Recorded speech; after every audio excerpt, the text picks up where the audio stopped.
ஏதோ அவர் திரு அண்ணாமலை வந்த பிறகுதான் பாரதிய ஜனதா கட்சி தமிழகத்திலே வளர்ந்திருப்பது போன்ற ஒரு தோற்றத்தை, மாய தோற்றத்தை உருவாக்கி கொண்டிருக்கின்றார். உண்மையிலே அது அல்ல.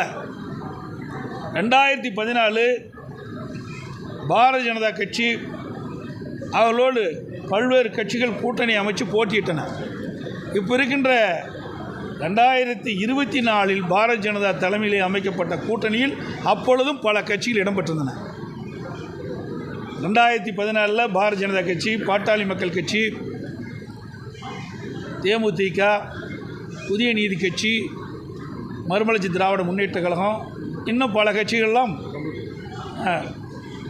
கொங்கு நாடு தேசிய கட்சின்னு இருக்கிறது, இன்னும் பல கட்சிகள்லாம் ஒன்றாக இணைந்து 2014 போட்டியிட்டார்கள்.